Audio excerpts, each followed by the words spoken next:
улустун улуу күнү кут болсун. Арбаңыздар, ардактуу ак калпакчан аталар, ак элекчек апалар, келечектүү жаштар. Майрам Борбордук стадиондо белгиленди. Майрамдын расмий бөлүгүн өлкө башчы Садыр Жапаров ачып берди. Ошондой эле Баткен элин Нооруз майрамы менен куттуктады. Кутман күнүңүздөр менен Баткен аймагынын урматтуу тургундары, кадырман калкым, агайын туугандар жана жалпы кыргызстандыктар.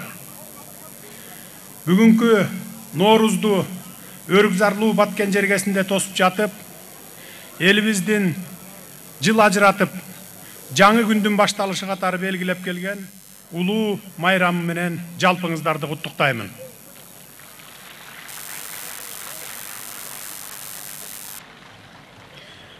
Эмне үчүн Ноорузду быйыл дал ушул Баткен жергесинде белгилөөнү чечтим? Эгемен өлкөбүздүн чеги дал ушул айгүлгүлү гүлдөгөн кереметтүү Баткен жергесинен башталат. Баткен жергеси көз карандысыз Кыргызстандын нечендеген чыгаан уулдарын берген куттуу жер. Кыргыз тарыхында маанилүү орунду ээлеген, Кокон хандыгын бийлеген даңазалуу аскер башчы, мамлекеттик ишмер Алымкул Аталык элдин башын бириктирип, туу болуп, өз алдынча мамлекет куруу, эркиндик, азаттык үчүн согушкан Болот хан Исхак Асан уулу дал ушул куттуу Баткенден чыккан.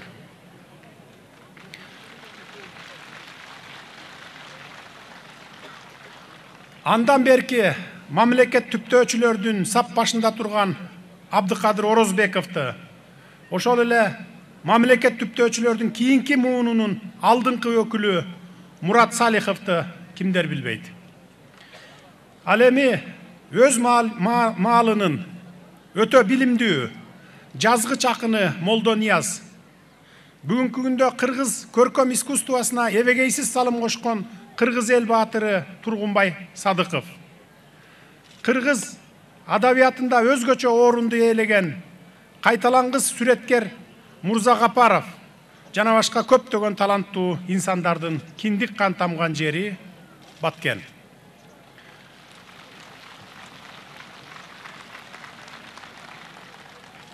Урматтуу мекендештер, дагы бир жакшы саамалык. Буга чейин чыгарган жарлыгыма ылайык, кече Исфана шаарын Разаков шаары деп кайра атоо иш чарасынын алкагында шаардын босогосуна Разаков шаары деген жазуунун ачылышын жасадык.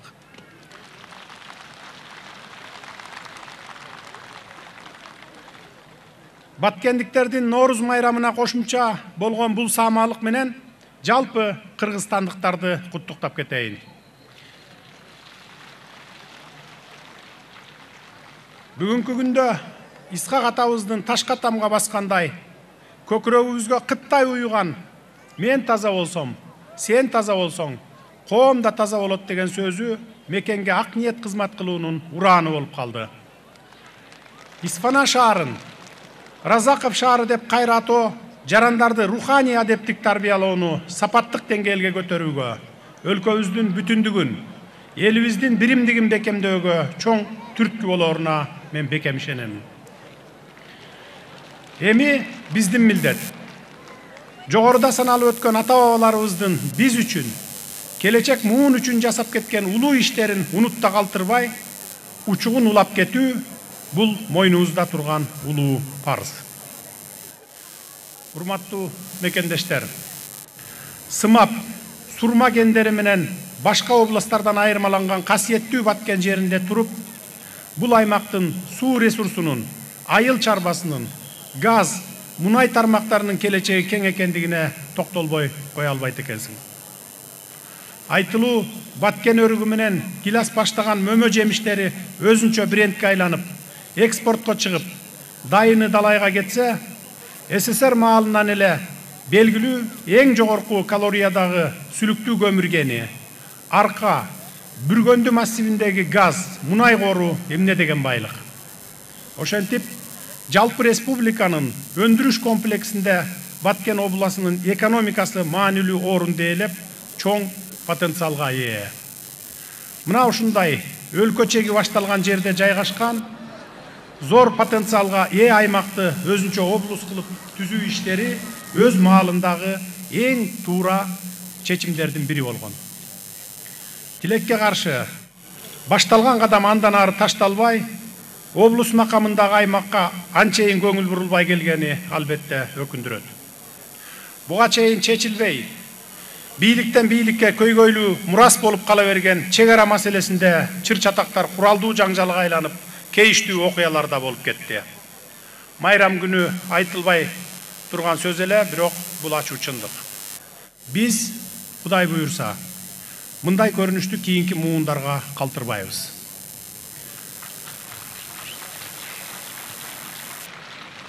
Дал ушул максатта Баткен обласына өзгөчө макам ыйгардык.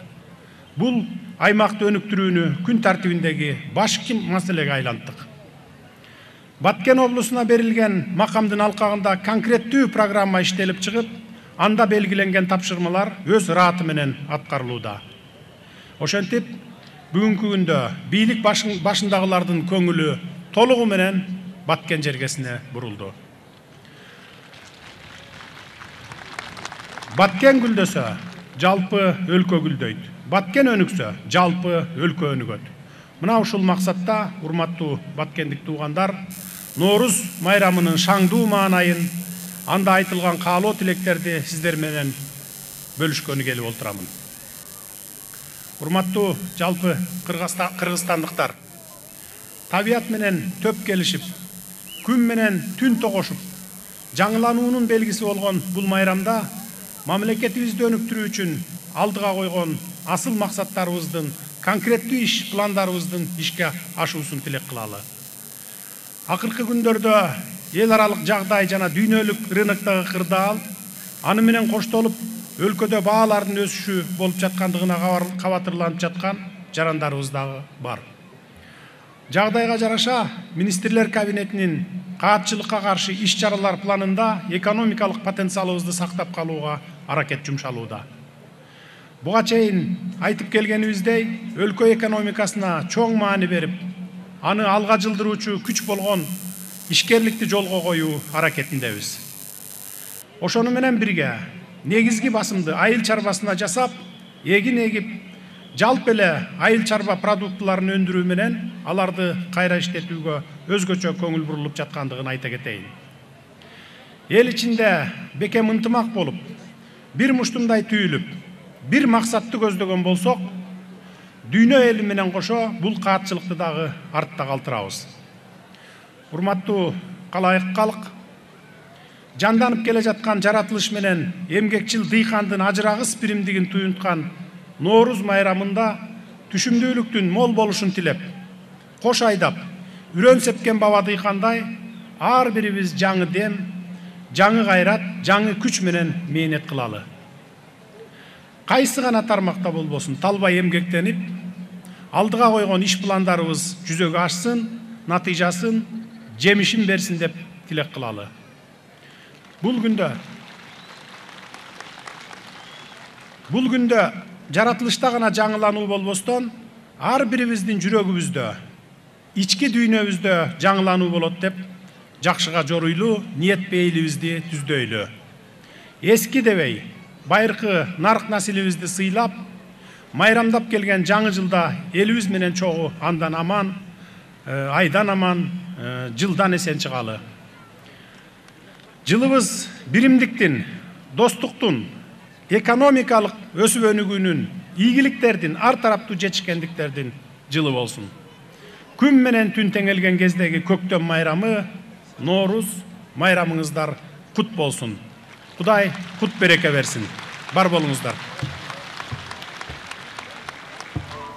Норуз майрамын белгилөө үчүн Өзбекстан Республикасынан келген коноктор өлкө башчы Садыр Жапаровго өздөрүнүн ыраазычылыктарын билдиришип, кыргыз өзбек эли бир тууган деген ураан менен мындан ары да ынтымакта жашоого тилек кылышты. Ошону менен бирге жалпы кыргыз элин Норуз майрамы менен куттукташты.